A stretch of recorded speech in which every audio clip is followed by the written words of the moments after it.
Que nous inspire en premier lieu la fête de Hanouka? Une fiole d'huile qui dure 8 jours et derrière, comme secondaire, une révolte juive, celle des Maccabim. Et de nos jours, ce que nous commémorons chaque année avec nos Hanoukiot et nos beignets, c'est la fiole d'huile et non la révolte. Comme si la guerre était un détail. Pourtant, pris dans l'actualité d'Israël en guerre, nous aimerions que nos combats et les souvenirs de nos combats soient au cœur de notre liturgie. Pour répondre à ce paradoxe, je suis très heureux de retrouver Akiva Zizek. Bonjour. Pour débuter et remettre les choses au clair, qu'est-ce qu'on commémore exactement à Hanouka? Bonjour Youssef, merci pour cette invitation. À Hanouka, nous commémorons un miracle qui a eu lieu à l'époque des Hashmonaïm, les Maccabim. Après une révolte armée, ils sont partis pour purifier le temple. Ils ont cherché de l'huile pour allumer la menorah et ne trouvaient pas une huile qui était pure. Et finalement, par miracle, ils ont trouvé une petite fiole d'huile qui devait tenir seulement un jour. Et cette huile miraculeuse a tenu 8 jours. Et c'est ça ce que nous commémorons pendant la fête de Hanouka. Donc il y a la Hanoukia, les beignets, il y a également Alanissim. Alanissim qui est un très court paragraphe qu'on rajoute dans la Hamida et dans le Birkat Amazon, où on dit « Tu livreras, en parlant à Dieu, tu livreras leurs combats, tu défends leurs droits et vengeras leurs affronts, tu livreras les puissants aux mains des faibles, les nombreux aux mains du petit nombre. » C'est la victoire militaire dont on parle là, elle est mentionnée, vous l'avez dit, mais comme si c'était Dieu qui s'était battu. Pourquoi on ne parle pas de ce petit groupe d'hommes là qui a réussi à vaincre l'envahisseur? Alors si je peux me permettre, j'aimerais au contraire retourner la question. On parle là maintenant justement, on voit qu'il y a plein de passages dans les enseignements de nos sages qui cherchent à fuir le conflit ou en tout cas à le traiter autrement que militairement. Et ce qui est curieux par contre, c'est qu'à Hanouka, ils ont décidé de prendre les armes. C'est très intéressant. Alors c'est pas occulté, mais c'est un petit peu mis entre parenthèses parce qu'il est mis en avant. Mais ils ont quand même accepté, puisque c'est les Hashmonaïm, on parle des grands maîtres du peuple juif, qu'ils ont décidé au contraire de prendre les armes. Et je pense peut-être qu'on pourrait prendre ce cas de figure de Hanouka, peut-être pour prendre un peu de recul sur ces différents conflits, et comprendre quel était l'enjeu à Hanouka, pourquoi finalement ce qui est mis en avant, c'est le miracle de la fiole d'huile et pas l'acte militaire, et finalement comprendre pourquoi à Hanouka, ils ont quand même décidé de prendre les armes, tandis que dans les autres endroits, peut-être on ne cherche pas forcément à résoudre le conflit. Il faut comprendre que les Grecs ont été quelque part amenés en Israël par les sages. Où ça se trouve dans un traité, dans un passage de Talmud dans le traité Yoma. Ça s'est passé dans la période d'Alexandre le Grand, qui était en train de conquérir le monde et faire grandir son empire. Et il a gagné contre l'empire perse, et il se rapprochait de Jérusalem, il se rapprochait d'Israël, et il allait détruire tout Israël. Quand le grand maître, qui s'appelait Shimon HaTzadik, a entendu que Alexandre le Grand, qui est appelé là-bas dans le Talmud Alexandre Mogdon, Alexandre de Macédoine, il a entendu qu'il était en train de s'approcher de Jérusalem, il a décidé de venir avec ses élèves à sa rencontre et lui dire « mais finalement, on ne cherche pas le conflit avec toi, viens, tu es le bienvenu en Israël » et il lui a donné quelque part les clés d'Israël en main. Il lui a dit « voilà, c'est toi maintenant le maître ». Encore une fois, on retrouve qu'il a fui le conflit, mais c'est lui qui a amené les Grecs. Et ce Shimon HaTzadik a rencontré Alexandre le Grand qui arrivait avec toute son armée. Et le Talmud rapporte que Alexandre le Grand est descendu de son carrosse, je ne sais pas exactement son char, et il s'est prosterné devant Shimon HaTzadik. Et là, tout son entourage lui demande « mais qu'est-ce que tu es en train de faire, Alexandre? Pourquoi tu te prosternes devant ce rabbin ?» Il dit « oui, mais son visage, c'est ce que je vois face à moi pendant toutes mes batailles. » Il dit « Djukno Shel Oto Tzadik, son visage, c'est ce que je vois dans toutes mes batailles. » Et finalement, il y a eu une rencontre quelque part. Shimon HaTzadik accompagnait Alexandre le Grand pendant les batailles. Voilà, exactement. Attendez, mais dans ce que vous êtes en train de nous dire, on a l'impression qu'il y a une possibilité d'alliance entre le monde grec et le monde juif, que c'est pas une contradiction comme on l'a toujours appris. On a l'impression même qu'Alexandre, c'est presque une figure messianique qui est accompagnée par les sages quand il se bat. Le guerrier accompagné par l'intelligence des sages au combat sur le champ de bataille. Qu'est-ce qui se passe là? Alors c'est très très fin. Quelque part oui, j'aimerais dire oui. Et d'un autre côté, j'aimerais dire non. Puisque finalement il y a deux étapes. Il y a l'étape où il y a Shimon HaTzadik qui accueille Alexandre le Grand. Et après il y a l'étape où il y a les Hashmonaïm qui vont combattre Les Grecs. Donc c'est-à-dire que c'est fin. Dans la même culture, il y a une possibilité effectivement de le recevoir comme quelque chose de positif, et d'un autre côté peut-être au contraire d'être destructeur pour l'identité juive. Et même plus que ça, Alexandre le Grand, par le fait que Shimon HaTzadik l'ait reçu et que finalement qu'il y a eu une période de cohabitation, on l'a vu comme tellement positif que dans notre tradition, on prend ce prénom de Alexandre et on le donne à nos enfants. Ce prénom est un prénom qui est devenu un prénom juif. Donc quelque part, on le voit même comme une figure peut-être du judaïsme. Et j'aimerais m'avancer sur une phrase de nos sages, Torah bagoïm al ta'amin, chorma bagoïm ta'amin. La Torah, c'est-à-dire une religion chez les non-juifs, on ne va pas accepter, c'est-à-dire nous en tant que pratique, mais par contre une chorma, un savoir chez les non-juifs, ça c'est quelque chose de positif pour nous. Une chorma, une connaissance, une intelligence qui se trouve chez les non-juifs, nous on va l'adopter à l'intérieur du peuple juif. Et quelque part, Alexandre pouvait nous apporter des outils qui auraient été qualifiés comme étant chorma, une connaissance qui était extrêmement positive dans cette situation. Tandis que peut-être on peut dire que ça s'est transformé comme étant Torah bagoïm, une religion. Et ça c'était antithétique avec le peuple juif. Donc on a comme si avant l'arrivée d'Alexandre le Grand et cette friction entre le peuple juif et le peuple grec et la culture grecque, il y avait donc l'idolâtrie qui était opposée au judaïsme ou en tout cas à ce qui se passait au Beth Amikdash, et que là on est passé à un second niveau où il y a une religion face à un savoir, que quand ça reste un savoir tout va bien, mais quand ça passe à une religion, on dépasse le cadre et on doit divorcer presque avec cette culture. Il faudrait peut-être contextualiser qui c'est Shimon HaTzadik. Alors. Et Shimon HaTzadik, on le retrouve dans les Maximes des Pères, Pirkei Avot, dit Shimon HaTzadik, Mishiyare Knesset Agdola. Shimon HaTzadik, c'était le dernier de la Grande Assemblée. Et il faut savoir aussi qui est la Grande Assemblée. Voilà. Et là, on est en train de rentrer en fait, dans le vif du sujet de qu'est-ce qui se joue en fait, avec Hanouka et avec ce miracle de la fiole d'huile. La Grande Assemblée, qu'est-ce que c'était que la Grande Assemblée ? La Grande Assemblée, on remonte un petit peu plus haut dans les Maximes des Pères, on a la transmission de la Torah depuis Moïse, depuis Moshe, jusqu'à la Grande Assemblée. Qui a transmis la Torah à la Grande Assemblée ? C'est les Nevi'im, les prophètes. Et à l'intérieur de la Grande Assemblée, il y avait les derniers prophètes. On a Ezra, Néhémia, Daniel, Malachi, vraiment les derniers prophètes. Et on nous dit, c'est qui ce Shimon HaTzadik ? C'est le dernier de la Grande Assemblée, avec les derniers des prophètes. Donc c'est le dernier qui a vu la prophétie, en fait. La prophétie. Donc le lien, la charnière entre la prophétie et les sages, les juristes qui vont arriver après. Voilà. En fait. Et on n'est pas au bout de nos surprises. Puisqu'il y a un enseignement midrashique, vous allez voir que c'est vraiment le cœur de ce sujet, qui nous dit, alors c'est un midrash qui est très très peu connu, qui s'appelle Seder Olam Rabbah, qui est enseigné par Yossi Ben Khalafta, un midrash très peu étudié, mais à la fin de ce midrash, le dernier chapitre, le chapitre 30, il nous rapporte de manière chronologique toute la période du Second Temple, jusqu'à la révolte de Bar Korba, justement que vous avez cité, Bar Korba. Et là-bas, il y a une petite phrase très étonnante qui nous cite un verset dans Daniel qui prophétise sur le premier empereur grec. Et le Midrash nous dit, c'est Alexandre le Grand, Alexandre Mogdon, comme il est appelé là-bas, qui a justement a dirigé Israël pendant 12 ans, à l'époque où la prophétie s'est arrêtée.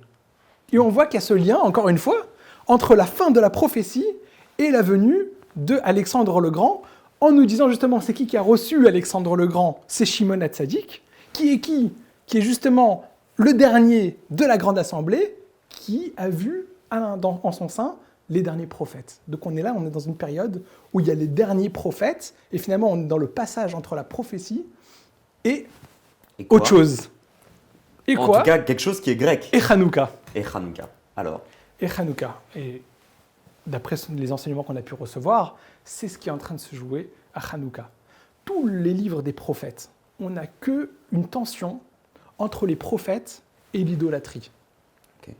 D'accord ? C'est toute l'histoire du peuple juif. Ils sont arrivés en Israël après la sortie d'Égypte, au bout de 2 générations, mais il ne reste absolument rien de tout l'enseignement de Moshe. On est 2 générations plus tard, les prophètes nous disent « Ish hayashar be'enav ya'aseh », chacun il faisait ce qu'il voulait. Il ne reste absolument rien de cet héritage de la sortie d'Égypte. Et on a comme ça toute cette tension sans arrêt entre idolâtrie et les prophètes qui essayent de les remettre dans le droit chemin. Et là, finalement, toute cette grande histoire juive s'arrête. Pourquoi ? Parce que les prophètes sont partis, mais en réalité, le Talmud nous dit, c'est la suite d'ailleurs de ce passage avec la rencontre entre Shimon Hatzadik et Alexandre, le Talmud nous raconte que cette Anshe Knesset Agdola, la grande assemblée, ont demandé à Dieu d'annuler la tentation de l'idolâtrie.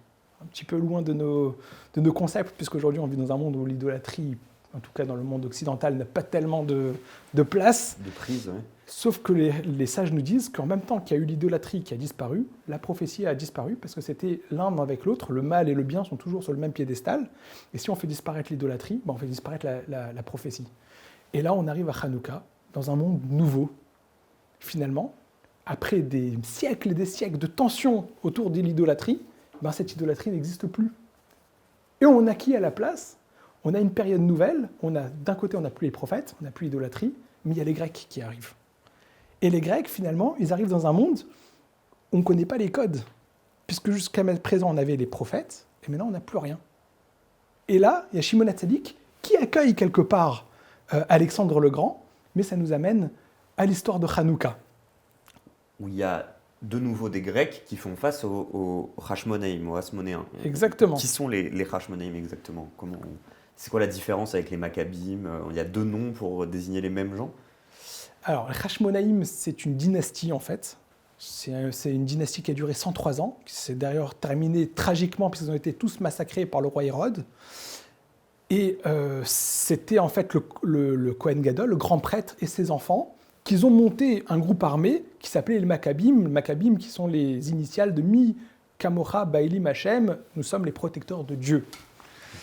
Alors, qu'est-ce qui est en train de se jouer ici avec les Grecs ? Alors, d'un premier temps, finalement, le fait qu'ils ont reçu Alexandre, ça veut dire que finalement, il n'y a pas tellement de problème avec la culture grecque. Pas d'opposition. Il n'y a pas d'opposition. Mais en fait, il n'y avait pas d'opposition dans le sens où Alexandre le Grand permettait aussi la tradition juive de s'exprimer. Ce qui s'est passé quelques centaines d'années plus tard, c'est que les Séleucides ont voulu par contre imposer. Alors, est-ce qu'ils ont vraiment voulu imposer ou c'était un état de fait ? C'est que la culture grecque a commencé à avoir un ascendant sur les Juifs qui étaient en Israël. En tout cas, c'était un fait, c'est que la tradition, l'identité juive était là, ici, en danger. Okay. Il y avait des valeurs de la tradition juive qui étaient en danger. Et là, ils ont décidé de prendre les armes. De prendre les armes pour, quelque part, pas forcément attaquer les Grecs, puisque finalement les Grecs ils étaient acceptés en Israël. On n'a pas un problème avec les Grecs. Comme on va voir plus tard d'ailleurs, que lorsqu'ils ont fait partir les Grecs, les Juifs, dans le traité Avodazara, ont demandé aux Romains de venir. C'est-à-dire qu'ils ont accepté que les Romains viennent en Israël. Donc ça veut dire finalement, ils n'ont pas forcément un problème d'être sous l'emprise d'un empire, mais il y a quelque chose d'autre ici qui dérange. Donc Alexandre le Grand, ça ne dérangeait pas, mais le fait que leur tradition, leur identité ne peut plus s'exprimer, là, ça vaut de prendre les armes.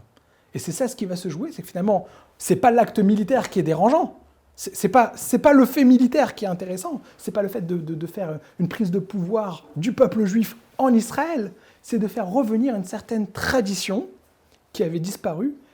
Et là, c'est pas seulement qui a disparu, c'est qui est en train de commencer.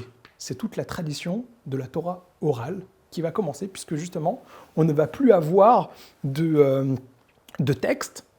Et d'ailleurs, le texte qui a été écrit, les sages ont dit, mais c'est pas ce qui est en train de se jouer. Il faut supprimer ce texte, puisque c'est pas ça l'enseignement qu'on veut tirer. On veut pas avoir un texte, on va avoir une tradition orale. D'accord. Donc en fait, on essaye de retourner... c'est un retournement de la question qui fait que ce qu'on a envie ce dont on a envie de se souvenir, ce n'est pas de la guerre elle-même, mais c'est de la raison de la guerre. Alors, on n'est pas dans une commémoration de faits, voilà, il s'est passé ça, telle date, le 25 Kislev, ils ont pris les armes, etc. etc. Ce n'est pas une commémoration. C'est qu'ici, ils ont voulu donner un enseignement sur ce qui est en train de se jouer. C'était quoi l'enjeu de cette période-là ? Et donc le début d'une ère, qui va être l'ère de la Mishnah, qui va être l'ère du Talmud, et de tous les enseignements qui vont en découler. Et d'ailleurs, c'est très intéressant que le texte écrit, ils ont préféré l'enlever, pas pour avoir une commémoration, justement, pas pour avoir un souvenir, mais pour avoir un enseignement. Et on va voir qu'avec la bougie de Hanouka, c'est exactement ça ce qui est mis en avant. Et encore un autre point, c'est que dans ce petit passage de Talmud qui est rapporté dans le traité Shabbat qui nous parle de Hanouka. Il y a même, ça va même plus loin, parce que dans les détails, en général, quand le Talmud nous enseigne quelque chose, il va poser une question, et pour répondre à cette question, il va aller chercher une preuve, une base sur un enseignement déjà donné. Textuel, une base textuelle. Textuelle, comme par exemple une Mishnah, une Beraïta, des choses qu'on peut aller retrouver. Et à propos de Hanouka, le Talmud demande « Maï Hanouka » Qu'est-ce que c'est que Hanouka? Et le Talmud nous dit « Detanu Rabanan » car nos sages enseignent, et là, aucune base textuelle. On nous raconte les faits comme ils sont. On n'est pas là en train de nous donner un texte, allez chercher dans le texte. Non, on est là en train de nous dire quelque chose comme, quelque part... Non, on nous dit aller chercher dans un texte, mais dans un texte qui n'existe pas. Il n'y a pas ce texte. Allez chercher quelque chose qui n'existe pas. Un peu comme si on disait, crois-moi. Là, il faut que tu me crois. C'est la première fois qu'on nous dit ça. Ça n'existe pas nulle part ailleurs dans le Talmud, ça n'existe une chose pareille. On nous dit Detanu Rabanan et on ne nous donne pas une preuve textuelle de quelque chose. Donc la première fois où on va dire crois-moi sur parole, qui va à l'encontre de tout le système de la Mishnah, de la Gemara, du Talmud, etc. C'est parce que normalement c'est toujours basé sur des textes qui sont basés sur d'autres textes, etc. C'est à la naissance en fait de ce système de réflexion, de transmission, etc. Comme si la première fois c'était pas encore basé sur quelque chose de textuel. Exactement. Il y a une autre coutume qui est la toupie de Hanouka qu'on tourne avec les lettres écrites. Qu'est-ce que ça vient de nous faire dire dans cette histoire, cette toupie? Mais on voit que ceux qui ont été visés par les décrets des Grecs, c'est surtout les enfants. La Brit Mila, la circoncision, les enfants n'avaient pas le droit d'étudier la Torah, et puis il y a des histoires comme ça qui sont racontées avec Hana et ses 7 fils. Il y a beaucoup les enfants. Et on voit, voilà, les enfants, ils jouent avec la toupie.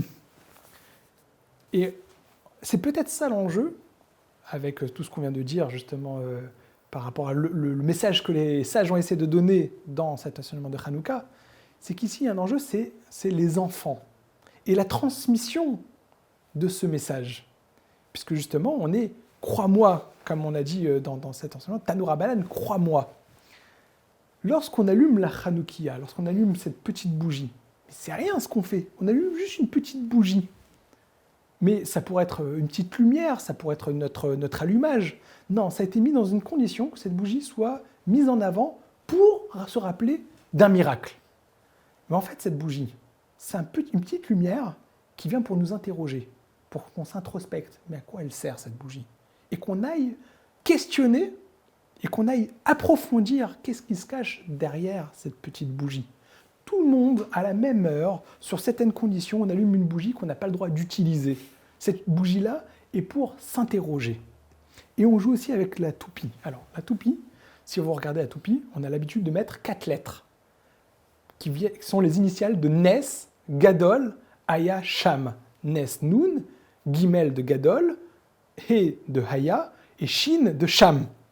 Ce qui veut dire un grand miracle a eu lieu là-bas, tout ça à Jérusalem. Mais en fait, si on prend ces lettres et qu'on les inverse dans leur ordre, on arrive à un autre mot qui est le mot Goshna. Okay. Nun, Gimel et Shin, on les mélange, ça fait Goshna. Je ne sais pas si vous vous souvenez, qu'est-ce que c'est Goshna, Goshen? Lorsque Yaakov est descendu en Égypte, il allait partir en exil. Première chose qu'il a envoyé son fils Yehuda à Goshna. Qu'est-ce qu'il a fait à Goshna? Il a installé une maison d'études.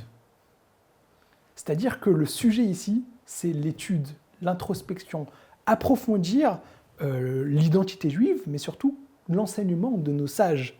Qu'est-ce que notre tradition a à nous donner? Et ça, c'est l'enjeu de Hanouka. On était dans une période où finalement on n'a plus cette transmission, puisque ça s'est arrêté avec les prophètes. Et là, ils nous disent, Detanu Rabanan, nos sages ont enseigné, va approfondir, va questionner, va demander qu'est-ce que nos sages ont à nous dire, qu'est-ce que nos aînés ont à nous dire. Le sujet, c'est les enfants.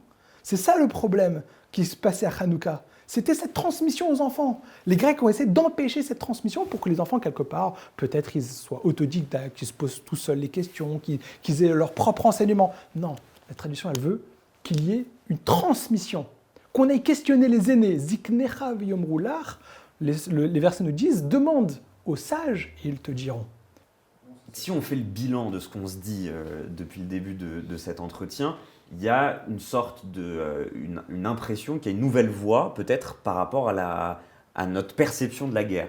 Nous, depuis le 7 octobre, ce qu'on fait en tant que juifs de France, juifs de diaspora, etc., c'est de se dire qu'il y a seulement deux chemins possibles pour un juif dans cette époque-là. C'est soit d'être au combat, de faire partie des combats, etc., soit de suivre les combats. Là, j'ai l'impression que vous nous offrez une autre voie, une nouvelle définition de ce que peut être un juif en temps de guerre.